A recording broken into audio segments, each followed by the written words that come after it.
esto es una pequeña reivindicación, porque cuando tenemos esta imagen de aquí, bueno, pues siempre nos acordamos de cómo se relata el nacimiento de Jesús en los Evangelios. Lo que pasa es que Juan lo hace de una forma un poquito peculiar. Sí que relata lo que ha significado el nacimiento de Dios como uno de nosotros, pero siempre nos acordamos de Mateo, de Lucas, de Marcos, que con mayor o menor extensión relatan el nacimiento. Pero ¿y Juan cómo lo relata?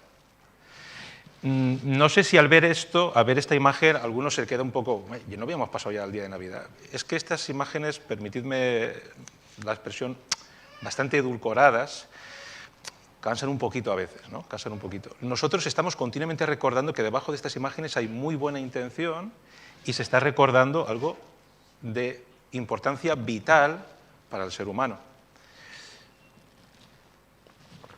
Vamos a ver entonces cómo Juan, el evangelista, plantea el nacimiento. Voy a poner prácticamente casi todos los textos, los voy a poner aquí. A ver si me acierto. A ver. Ahí estamos. Yo voy a leer, este en concreto lo voy a leer aquí. Vamos a trabajar un poquito el capítulo 1, versículos 1 al 13, pero ya veréis que no todos. Voy a leerlo. Dice, en el principio existía el Verbo, y el Verbo estaba con Dios, y el Verbo era Dios.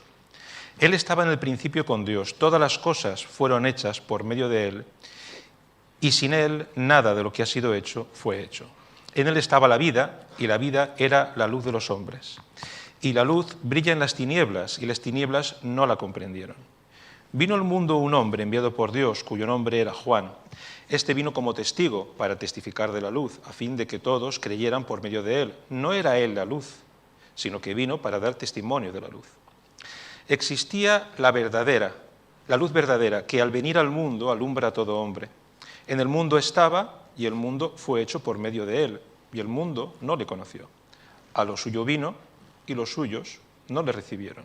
Pero a todos los que le recibieron les dio el derecho de llegar a ser hijos de Dios, es decir, a los que creen en su nombre, porque no nacieron de sangre, ni de la voluntad de la carne, ni de la voluntad del hombre, sino de Dios.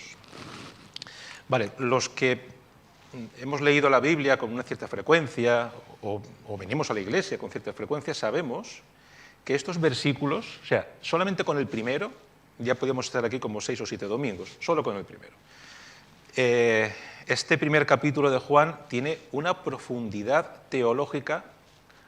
Teología es conocimiento de Dios, a lo cual estamos llamados todos, a conocerlo más. No estoy hablando de una formación académica, que también es posible, pero tiene una profundidad que es, inabarcable.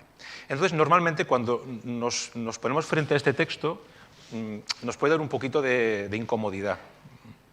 Entonces, yo no voy a estar hablando de los 13 versículos. Vamos a estar hablando de los que están en azul. Esos son los que he escogido. Como os daréis cuenta, cuando está haciendo una aclaración, hay un pequeño paréntesis, para los lectores del evangelista, pues habría que aclarar que Juan el Bautista, que había tenido mucho impacto, él no era la luz verdadera. Bueno, eso es una aclaración.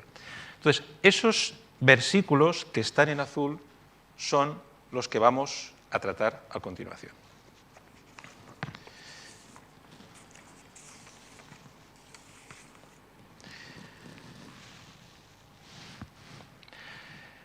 En el versículo 3, todas las cosas fueron hechas por medio de Él y sin Él nada de lo que ha sido hecho fue hecho. Esta postal navideña que hemos visto al principio, donde vemos a un Jesús que es un bebé, un recién nacido, en un comedero para animales, en un pesebre, no refleja bien esto.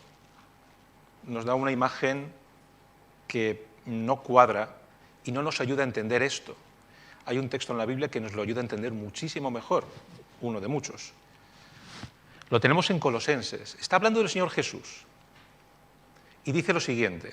Atención, esto para el que cree o para el que no cree. Fijaros cuál es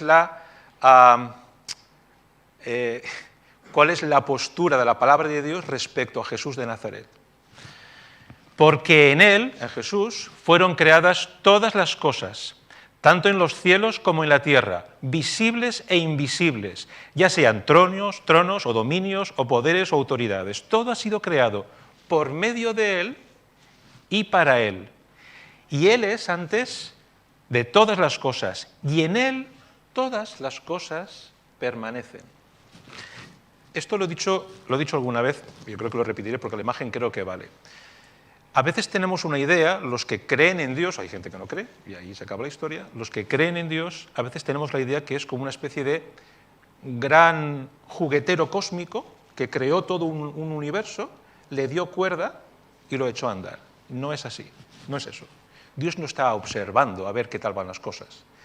El Señor Jesús es el que sostiene todo lo que existe, visible e invisible. Si el Señor Jesús echara una siesta, todo desaparecería así. Yo estoy vivo, vosotros estáis ahí sentados, con capacidad para estar sentados o en vuestras casas, porque el Señor Jesús lo mantiene todo. Porque Él es el que todo creó, el que todo hizo, visible e invisible, y el que todo lo sustenta. En el animismo, que la nueva era de los años 90 absorbió con muchas ganas, pues se habla de que al fin de cuentas Dios está un poquito en todos, en el árbol, en el ciervo, un poquito en mí, es como que todos tenemos un trocito de Dios. Esto es una sombra distorsionada de una realidad mucho más profunda. Nosotros no es que tengamos una gotita o toda la creación tenga una gotita de la divinidad en su interior, es que estamos inmersos en Dios. Y ese es Jesús, el que lo hizo absolutamente todo y el que lo sustenta absolutamente todo. Y este versículo 3, más desarrollado, lo tenemos aquí. En él fueron creadas todas las cosas. Esto os suena a Génesis, ¿verdad? Estos primeros versículos hacen una conexión muy intensa y no se puede obviar con Génesis, ¿no? Con la creación. Jesús es el verbo, el logos, lo hizo absolutamente todo, no solamente lo hizo, lo mantiene y lo sostiene. Pero hay más.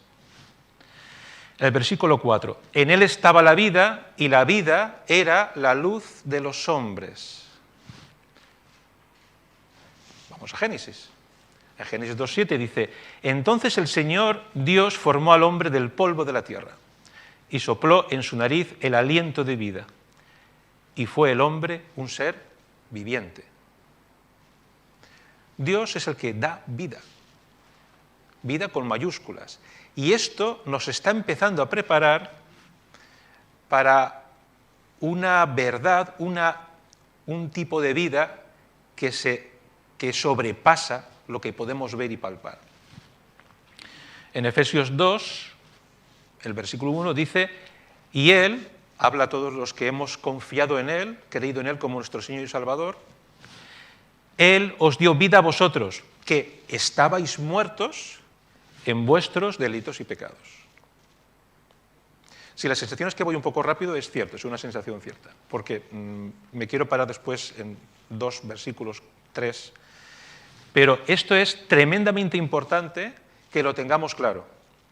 Que tengamos claro que el Señor Jesús se hizo hombre, pero Él creó al hombre y Él es el que mantiene todo con vida y en marcha, el que da la existencia.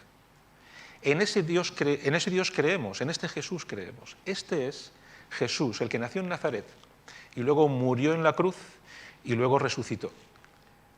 En Él creemos. Y Él es vida.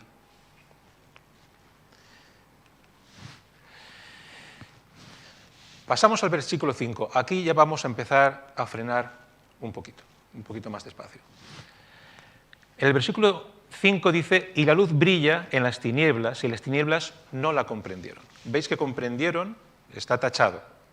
En la Biblia de las Américas pone comprendieron. Bien, la palabra original es muy rica en conceptos.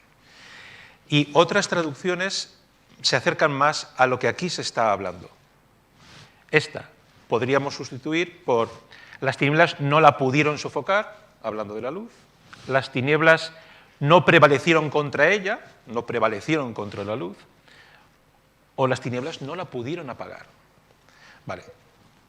Aquí es donde ya tenemos que pararnos un poquito, porque Juan nos está centrando en algo que el nacimiento de Jesús y todo lo que vino después supuso. La luz verdadera, que ahora hablaremos de esto, vino al mundo y hay unas tinieblas. Siempre tenemos un poco la tentación, que puede ser válido, de empezar a hablar a nivel físico de la luz, lo que es la luz. Las tinieblas son la ausencia de la luz. No. Aquí está hablando de una oposición. Aquí está hablando de que hay una oposición activa contra la luz. Y como hemos visto antes, en el versículo de Efesios, estamos hablando también de vida contra muerte. Estamos hablando del pecado. Esa palabra que es un tanto arcaica, un poco incómoda, pero que viene a suponer sencillamente que el hombre no acierta al blanco, traspasa líneas rojas, se desliza hacia una pendiente. Hay en el Antiguo Testamento muchos términos para hablar del pecado, y es todo lo que el hombre hace que es malo y que ofende a un Dios santo. Bueno, pues estas tinieblas, esta oscuridad que es como una oposición hacia la luz, el mal, el pecado, no puede con ella. Pero tenemos que ser conscientes de que esto está aquí así. Es decir, somos incluso ejemplos vivos de esta tensión. Las personas que cuando escuchan el Evangelio, que lo pueden estar escuchando ahora o lo escucharán en el futuro, escuchan algo respecto de Dios, respecto a Jesús, que es el Salvador. Toda esa indiferencia, pocas ganas de escuchar, incomodidad, a veces incluso puede ser molestia o hasta enfado, todo eso que puede significar, está muy bien, pero bueno, más adelante ya me acercaré yo a todo esto, ya tendré mi momento para pensar en estas cosas. Todos estos pequeños gestos no son sino síntomas de una oscuridad que intenta que no nos acerquemos a la luz. El segundo autor que me leí al poquito de convertirme, como decimos los evangélicos, con 18 o 19 años, fue C.S. Lewis, leyendo Cartas del Diablo a su sobrino. Muy recomendable, seas creyente o no lo seas, es una joya. En las Cartas del Diablo a su sobrino, lo conoceréis, pues hay un demonio, un poquito novato, que está intentando que una persona no llegue a Cristo, no se convierta. Entonces le escribe cartas a un tío suyo que es un demonio muy veterano. Y el libro son como las cartas que el tío envía en contestación a sus preguntas. Se le dice todo lo que tiene que hacer para evitar que esta persona que está empezando a acercarse al Evangelio no se acerque. Bueno, leedlo, altamente recomendable. Bueno, pues esto es lo que hay todos los días. Todos los días hay una presión para no acercarse a la luz. Y eso no es necesariamente que alguien plante una trampa para osos en la puerta de mi casa para yo no pueda salir y no pueda acercarme a un cristiano y que me explique el Evangelio. No, no tiene que ver con eso. Tiene que ver con la indiferencia, la comodidad, diluir en el tiempo. Hay una tensión. Pero lo que nos dice Juan es que esa oscuridad activa no pudo con la luz. Y el Señor Jesús es luz. Y fue luz, y además tremendamente intensa, desde el mismo momento de su nacimiento.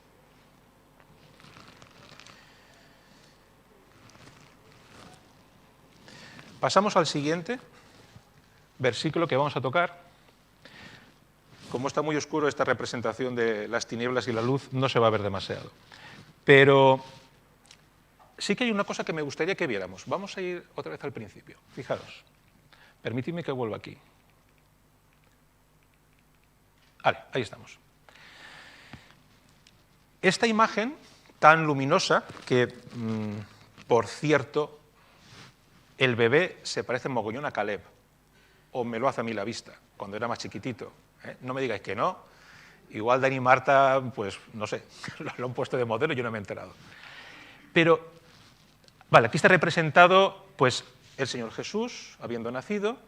Las que habéis sido madres ya sabéis que un bebé recién nacido así no está. Vamos a empezar por ahí. Los sabios que vinieron desde Oriente. Tenemos a un pastorcito, imagino que niños habría, aprendiendo a ser pastores, pero los pastores suelen ser más bien más peludos. Y los animalitos, bueno, ahí está, en una imagen se intenta condensar absolutamente todo. Vale, pregunta, ¿qué falta aquí? No hablo de los bueyes ni del burro, no. ¿Qué falta aquí? ¿Qué no está representada en esta imagen? La tensión entre la luz y la oscuridad, no está aquí. Otra pregunta, podéis levantar la mano y podéis contestar. Son preguntas retóricas entre comillas. Otra pregunta, ¿cuál es el ser más vulnerable y frágil de esta imagen? ¿Alguien lo sabe? Si hay un murmullo, sé que hay gente que tiene opiniones. Venga, ¿alguien lo sabe? ¿El ser más frágil que hay aquí? ¿El bebé? ¿Sí? ¿Alguien está de acuerdo con eso? Vale. ¿El bebé? No, no es el bebé. No, no es el más frágil. El más frágil es el ser humano. El más frágil es el ser humano. En esta imagen vemos a un bebé rollizo, ya tiene un tiempecito, ¿vale? Siempre nos acordamos, y es así, el Señor Jesús dejó su gloria para hacerse como uno de nosotros. Es como si yo me quiero convertir en hormiga para avisar a un hormiguero de que viene una inundación y que mejor que se escapen. Dejaré absolutamente todo. Ya no podré ni escuchar la música que me gusta, ni comerla, ni podré comunicarme como a mí me gustaría comunicar todo lo que tengo que decir. Bueno, pues siempre ponemos aquí un poco el acento en ese bebé chiquitito. Ese bebé chiquitito es el que viene a salvar a todos los que están ahí, a todos los que fueron antes y a todos los que estamos siendo después. Él es el Salvador, ese bebé chiquitito. Él es, que ahí está muy bien representado, la luz. Lo que en estas estampas edulcoradas no se está manifestando, no se pone porque queremos una Navidad, tranquilita, colorida. Lo que no se manifiesta es que vino a derrotar a las tinieblas, porque hay tinieblas.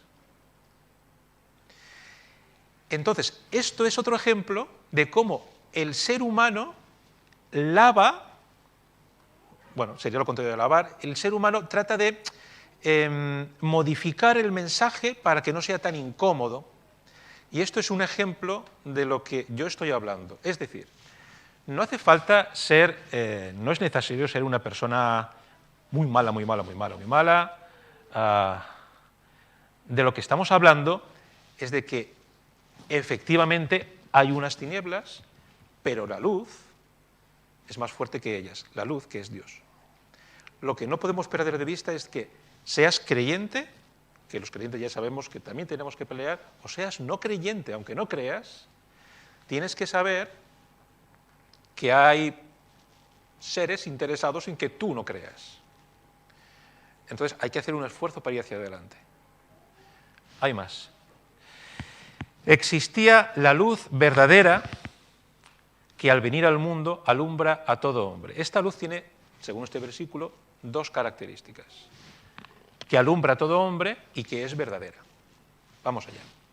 Isaías capítulo 60, versículos 1 y 2. En esos titulitos que no están en los originales, esos titulitos que se ponen encima de los capítulos o de los párrafos, intentando explicar un poco qué es lo que va a decir el texto siguiente, no son inspirados, pero bueno, tratan de explicar un poquito de qué va la cosa. La Biblia que yo estaba usando, ahí ponía la gloria de Israel, porque esto es un mensaje que va hacia Israel, pero fijaros lo que dice. Dice: levántate, resplandece, porque ha llegado tu luz y la gloria del Señor ha amanecido sobre ti. Porque he aquí, tinieblas cubrirán la tierra y densa oscuridad los pueblos, pero sobre ti amanecerá el Señor y sobre ti aparecerá su gloria.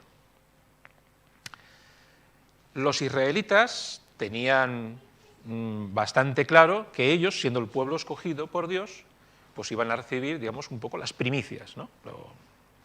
lo mejor, por decirlo de alguna forma. El problema es que esta forma de pensar les llevó a creérselo demasiado. ¿Por qué estamos hablando de una luz verdadera? En los evangelios se dicen más cosas acerca de Jesús. Él es la luz verdadera, pero también es el verdadero pan del cielo. Y también es la vid verdadera. Lo dice él mismo. Todo esto eran ejemplos y símbolos que en el Antiguo Testamento, que el pueblo de Israel tenía, que les empezaban a enseñar lo que tenía que venir. Y Jesús es el cumplimiento absoluto de todo esto, el cumplimiento de verdad. Por ejemplo, para los israelitas, la ley era luz. En el Salmo 119, por ejemplo, tenemos algún versículo que lo dice. Lámpara es a mis pies tu palabra. Pero Jesús es el cumplimiento de todas esas figuras, de todas esas imágenes, es el cumplimiento absoluto y Él es la luz verdadera, el auténtico pan que viene del cielo, el auténtico pan que da vida de verdad. Él es la vid verdadera. El Señor tuvo que ir enseñando a la raza humana poco a poco cómo era Él. Dios es inalcanzable, no lo podemos entender, es imposible si no se da a Él a conocer. Cuando se habla con niños pequeñitos y le explicamos qué es la Biblia, decimos, es una carta que Dios le envía al hombre para explicarle al hombre cómo es Él. Jamás, ni en el más fantasioso de mis sueños o de cualquier ser humano, habríamos imaginado a un Dios capaz de decir, ama al extranjero como a ti mismo porque tú fuiste extranjero. Capaz de decir, lo que le hagas a uno de estos pequeños, me lo haces a mí. Sí que hemos imaginado otros dioses, poderosos, grandiosos, no sé, coger cualquier panteón de cualquier cultura y cualquier religión. Este Dios es inimaginable. Dios tuvo que explicarse, y además poquito a poco, al pueblo de Israel, yo soy santo, esto es pecado, el resultado del pecado es la muerte. Y en Jesús, todas estas explicaciones que a lo largo de los siglos y de los siglos Dios fue dando al ser humano a través del pueblo de Israel y de su revelación sobre cómo es Él, en Jesús se cumple todo de forma perfecta. Pregunta de trivial. ¿Alguien reconoce a este buen hombre? Está mucho más mayor. Ahora tiene 80 años, ahí hará como 15 o 20. ¿Alguien lo reconoce? Esto es para viejos. ¿Nadie? Es una debilidad mía. Vale, es Franco Battiato. Franco Battiato, un autor italiano. Ahí al fondo me parece que alguno estaba ahí a punto de adivinarlo. Franco Battiato es un hombre, no es creyente, hasta donde yo sé, en el sentido bíblico, aunque sí que es muy espiritual, muy místico, le ha tocado un poquito de todo. Y le gusta y tiene canciones realmente fantásticas. Y en la que yo voy a hacer referencia es una que se llama L'ombra della luce, que es la sombra de la luz. Vamos a hablar ahora de esto. En esta canción, al final, dice lo siguiente. Le está hablando Dios.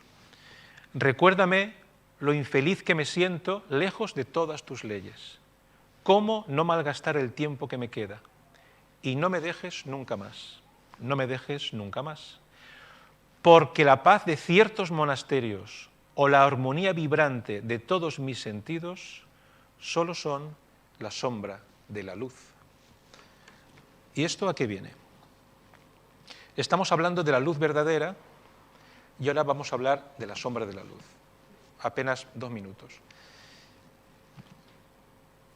Todas aquellas cosas que buscamos, todos nuestros proyectos vitales, todas las cosas que nos hacen sentir bien. Hace 2 o 3 semanas hablaba con alguien de qué es lo que te da vida, qué es lo que te hace sentir vivo. Pueden ser cosas muy triviales, puede ser un tipo de música, te puede hacer sentir vivo. Habrá más gente, yo sé que a David y a mí nos llevas al monte y somos como las cabras, de pronto nos quitas 15 o 20 años. Luego lo pagamos al día siguiente, pero bueno. A lo mejor las relaciones con los amigos, la amistad, todo esto son cosas que Dios, que es el Dios que da todo lo bueno, Dios nos las da. Pero no es la luz, es la sombra de la luz. Lo que está diciendo Bateto en su canción es que todo lo bueno, sea pequeño o sea tremendamente grande, todo lo bueno es una sombra de la luz que vendrá después. El problema que tiene el ser humano es cuando nos distraemos con estas sombras de las luces. Cuando, que si Dios es bueno o deja de serlo, lo mido por si brilla la luz que yo quiero, con el color que yo quiero, en el momento que yo quiero y a la intensidad que yo quiero. En el momento en que mi vida lo que está buscando es proyecto X, una familia, una casa súper bonita, o tener, no sé, un reconocimiento del tipo que sea. Cuando eso es nuestro objetivo, nuestro norte, nos estamos alejando de la luz verdadera. Eso son sombras. Eso son sombras. La luz verdadera, que no tiene sombra, es Jesús. Y a Él llegaremos si nos entregamos a Él y le seguimos.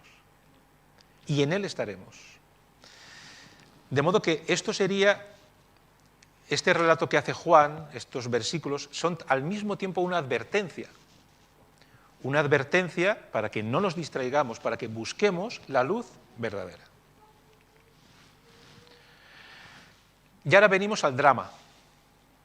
Si habíamos empezado un poquito el drama está en que no es esa estampa colorida que hemos puesto al principio. El drama es que hay una tensión, hay una oscuridad, ¿vale? No estamos hablando de maniqueísmo, no estamos hablando de que la oscuridad, las tinieblas, el yin y el yang, el bien y el mal, dos poderes iguales, no, para nada. O sea, la oscuridad está vencida, vamos, pero de largo. Pero, mientras tanto, aquí estamos. Pues el drama continúa de una forma mucho más intensa aquí. En el mundo estaba, y el mundo fue hecho por medio de él, y el mundo no le conoció. Ese es el drama para el mundo. El Señor Jesús vino y no le conocimos. 1 Corintios, capítulo 2. La sabiduría, está hablando de la sabiduría que Dios da a su pueblo, a los que le siguen. Y entonces dice, la sabiduría que ninguno de los gobernantes de este siglo ha entendido. Porque si la hubieran entendido, no habrían crucificado al Señor de la gloria. Vino lo suyo, lo creó, Él creó todo, Él nos dio vida a todos. Se hizo como uno de nosotros y no lo pillamos. Y el mundo no lo entendió. Ese es el auténtico drama. Ese es el drama que en las postales no aparece. Que ahí está un bebé que es el salvador del mundo y el mundo no ha entendido que ha venido a eso. ¿Os acordáis de había una obra de teatro, los mayores de aquí la recordarán. Voy a hacer un spoiler absoluto, pero como ya no se hace mucho teatro en las iglesias, pues creo que casi que mejor. ¿Os acordáis de El Marciano? Era un marciano que venía a la Tierra y aquí, yo lo he visto representado aquí, donde estoy yo ahora. Habían sentado 4 o 5 estereotipos. Estaba el drogadicto, estaba el yuppie, o sea, el broker sería ahora, estaba una mujer superficial, bueno, había 4 o 5 de ellos, y venía un marciano muy gracioso que empezaba a preguntar qué es lo mejor que tenéis en este planeta, y cada uno de ellos decía algo, y el marciano siempre decía, eso, el móvil, total, sí, tenemos telepatía, y siempre superaba todo. Y les presionaba para que dijeran qué es lo mejor que ha pasado aquí que en el planeta Tierra. Y están todos así como, al final dice, bueno, nació Dios, sí, es verdad, nació el Señor Jesús. Y el marciano se pone a pegar saltos de alegría, ¡qué bien, qué bien! ¿Y dónde está? ¿En qué palacio está? ¿Dónde lo ve?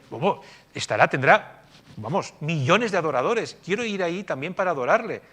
Y mientras iba diciendo estas cosas, las personas que están ahí sentadas empiezan a no mirarle, a mirarse los pies, a sentirse incómodo, y este personaje, el marciano, entonces empieza a darse cuenta de que algo no cuadra.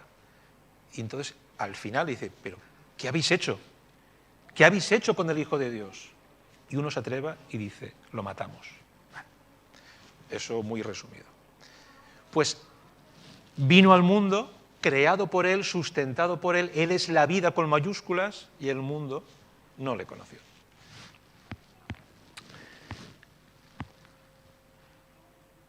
Primera de Juan, capítulo 3. Miren qué magnífico regalo nos ha hecho el Padre, que nos llamemos hijos de Dios, y además lo somos, no es que solamente nos llamemos, es que lo somos. La razón de que el mundo no nos reconozca es que no ha reconocido a Dios. Este es el auténtico drama. El drama que una postal como la del principio no puede reflejar, es imposible que la refleje, por eso tenemos la palabra de Dios.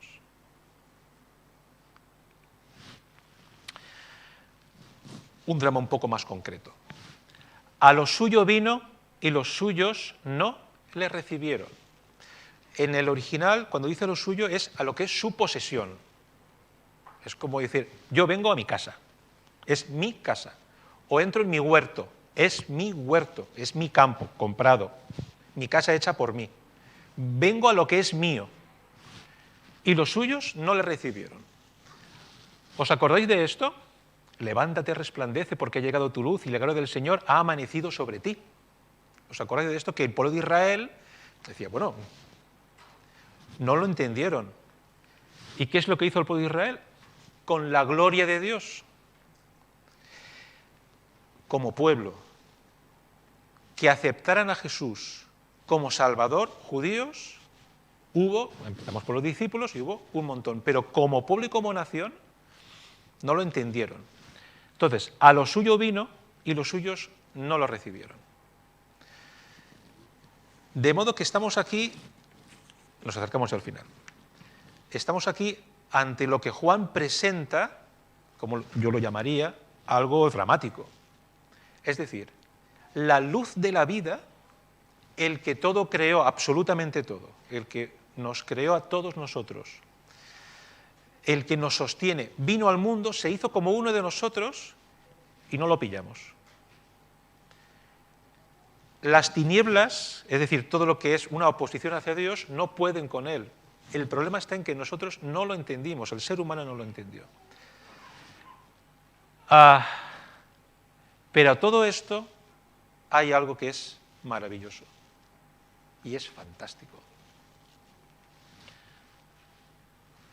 Pero a todos los que le recibieron les dio el derecho de llegar a ser hechos hijos de Dios, es decir, a los que creen en su nombre. ¿Sabéis cómo continúa? Y no por voluntad de sangre, ni de carne, ni de voluntad de hombre, sino por la voluntad de Dios. Y esta es la gran noticia. Esto es lo hermoso, no hay adjetivos, da igual. Que Dios envió a su Hijo, lo volveremos a recordar dentro de poco, murió por nosotros y resucitó.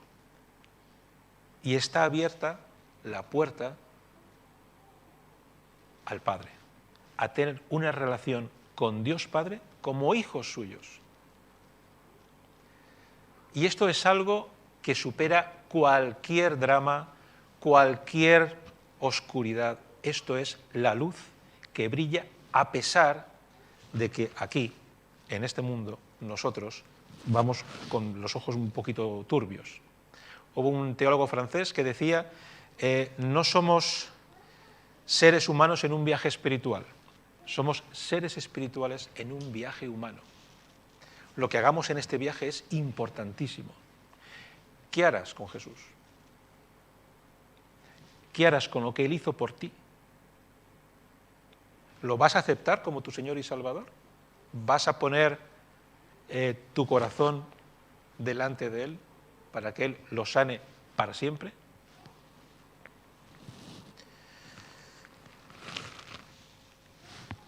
En 1 de Juan dice, en el capítulo 5, el que cree en el Hijo de Dios tiene el testimonio en sí mismo. El que no cree a Dios ha hecho a Dios mentiroso, porque no ha creído en el testimonio que Dios ha dado respecto a su Hijo. Y el testimonio es este, que Dios nos ha dado vida eterna y esta vida está en su Hijo. El que tiene al Hijo tiene la vida y el que no tiene al Hijo de Dios no tiene la vida. Es muy difícil decirlo más claro.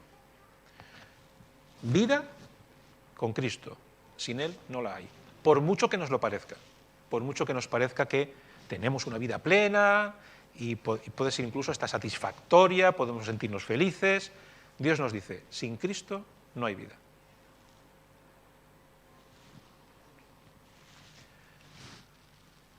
Conclusiones. Como ya sabéis, muchas veces decimos que el mensaje de la Biblia es para todos. Y lo tenemos para los que no creen y para los que sí creen, siempre hay algo para aprender. Entonces me gustaría que nos quedáramos con estas cosas. En Juan 8 dice, Jesús les habló otra vez diciendo, yo soy la luz del mundo. El que me sigue no andará en tinieblas, sino que tendrá la luz de la vida. No el que siga una iglesia, ni el que siga a una persona muy carismática, no el que haga unas buenas obras, sea una buena persona, no tiene que ver con la voluntad del hombre, como decía Juan, capítulo 1. Tiene que ver con aceptar a Jesús como mi Señor y Salvador. Y ya está. Sencillo, ¿verdad? Es sencillo, salvo por un pequeño puntito. El puntito complicado es que no nos gusta dejar el trono de nuestra vida y dárselo a otro. Pero es la única forma, no hay otra. No hay otra manera. Juan, en este primer capítulo, nos está diciendo que hay una oscuridad que nos envuelve y que solamente Jesús, que es la luz verdadera, puede acabar con ella. Y puede darte vida eterna, no hay nadie más. Y, por último, para mis hermanos y hermanas y para mí mismo. Porque antes erais tinieblas, pero ahora sois luz en el Señor. Andad como hijos de la luz. Esto es para todos. Si alguien se plantea, ¿y si yo me acerco a Dios y si yo empiezo a, no sé, a leer más la Biblia y empiezo a entender y yo me acerco a Él, ¿Dios me va a pedir algo? Sí, te va a pedir lo que nos pide a nosotros, que le sigas. A veces los creyentes podemos hacernos esta pregunta, ¿dónde está esa vida luminosa? ¿Dónde está esa luz que todo lo envuelve? Porque mi vida, siendo creyente, puede ser a veces sombría, podemos tener problemas a veces graves. Ya lo sabemos, aquí lo decimos casi todos los domingos. No estamos diciendo que el discípulo de Jesús no va a tener problemas, de hecho es casi al revés. Porque vivimos en un mundo que no quiere saber nada de Dios. Pero hay dos razones por la que el creyente puede no sentir tanto esa luz. Puede haber más, yo voy a nombrar solamente dos. Primero, nos estamos distrayendo con esa sombra de la luz que decía Battiato, con luces chiquititas, pero que nos atraen más. Si lo que consideramos que es luz es mi trabajo, mi casa, mi familia, mis amistades, mi reconocimiento, mi X, si consideramos que es eso, ya vamos apañados, porque ya nos dicen que esa no es la luz de verdad. Entonces, lo primero que hay que preguntarse es, ¿me estoy distrayendo con otras luces que no son el Señor? Y lo segundo es que lo que sí que se pide de nosotros es el seguimiento, es seguirle a Él. Eso lo tenemos que saber todos, creyentes y no creyentes. Si decidimos poner nuestras vidas en manos del Señor, es para seguirle. No para decir, Señor, toma mi corazón, ya me quedo aquí sentado. No, no es eso. Y el Señor, a todo el que se acerca, da igual quién seas, cómo seas, cuál es tu pasado, cuál es tu carácter presente, da igual, quien se acerque siempre iluminará su vida, con la luz verdadera, con la luz verdadera. De modo que el recordatorio que necesitamos tener todos, que nos recordemos todos los unos a los otros en la Iglesia, que recordemos a las personas a las que amamos y queremos o que están cerca nuestra, aunque no sean personas tremendamente queridas por la razón que sea. Nosotros tenemos que anunciar lo que el nacimiento de Jesús supone.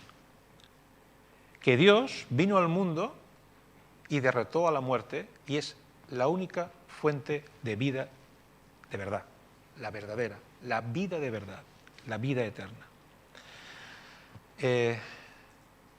¿Vamos a orar? Señor Jesús, te alabamos y te bendecimos porque eres hermoso y porque tuviste gran compasión de nosotros y porque nos amas sin medida. Gracias porque viniste a este mundo, porque te hiciste como uno de nosotros para poder enseñarnos el camino hacia ti, para poder representarnos en la cruz, para que pudiéramos decir que hemos muerto contigo y que resucitaremos contigo. Señor Jesús, gracias porque tú eres la luz de verdad. Gracias porque tú das la vida y vida en abundancia y vida eterna. Te pedimos que en los días que están por venir, Señor, sea cual sea la circunstancia, podamos ver tu mano todos los días. Te pedimos por aquellas personas que no se han entregado a ti, que no te han reconocido todavía como Señor, que te vean, que te encuentren, que vean tu mano y que se entreguen a ti. Señor, todo esto te lo pedimos en el nombre de tu Hijo Jesús. Amén.